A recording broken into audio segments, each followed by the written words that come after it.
Hi. இந்த வண்டி பார்த்தீங்கன்னா யூனிகான் 150 BS4. ஸோ இதுக்கு முன்னாடி ஒரு வீடியோ போட்டிருந்தேன். சைனுக்கு வந்து கார்பரேட்டர் ஆல்டர் பண்றது எப்படி அப்படின்னு சொல்லி போட்டிருந்தேன். அதாவது அடைச்சு ஓடுது, காலையில எடுக்கும்போது அடைக்குது, அது ஒரு கொஞ்சம் தூரம் மூவ் பண்ணதுக்கப்புறம் தான் நல்லா ஓடுது அப்படின்ற மாதிரி கம்ப்ளைண்ட்டுக்காக வீடியோ போட்டிருந்தேன். நிறைய பேர் கேட்டிருந்தீங்க அதில் கரெக்டாக எங்க ஓரிங் போடணும், எதில் போடணும் அப்படின்னு சொல்லி கேட்டிருந்தீங்க. இந்த வண்டிக்கு பார்த்தீங்கன்னா அதுக்கு முன்னாடி ஒன்று சொல்றதுக்கு தான்.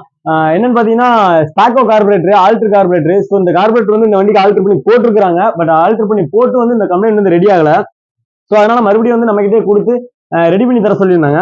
ஸோ அதுக்கு பார்த்தீங்கன்னா இதுதான் அந்த ஸ்லைடர்ல வர்ற நீடில் வந்து பார்த்தீங்கன்னா உங்களுக்கு இந்த மாதிரி தான் இருக்கும் நீடில். ஸோ இந்த நீடில் வந்து இதுக்கு உள்ள வரும். இந்த நீடில கழட்டிட்டு இதுல பார்த்தீங்கன்னா தெரியும் ஒரு ஏர் ஸ்க்ரூவோட ஓரிங் ஒன்று போட்டிருப்போம், அதோட வாஷர் ஒன்று போட்டிருப்போம். உள்பக்கமா போடுறது பார்த்தீங்கன்னா இந்த மாதிரி தான் போடணும், பர்ஃபெக்டா ஃபிட் ஆகும். அதுக்கப்புறம் நீங்க லாக் பண்றதுக்கு இந்த மாதிரி ஒரு பிளாஸ்டிக் புஷ் கொடுத்துருப்பாங்க, நீங்க இதை வச்சு லாக் பண்ணிக்கலாம். இது வந்து இந்த பொசிஷன்ல நீங்க போட்டுட்டு இதுக்குள்ள போட்டு தான் வந்து லாக் பண்ணணும். இந்த மெத்தட்ல நீங்க மாட்டீங்க அப்படின்னா அந்த காலையில அடைக்கிற கம்ப்ளைண்டா இருக்கட்டும், இல்லை நிறுத்தி எடுக்கும் போது உங்களுக்கு அடைக்கிற கம்ப்ளைண்டா இருக்கட்டும், இது வந்து கம்பல்சரி ரெடி ஆகும்.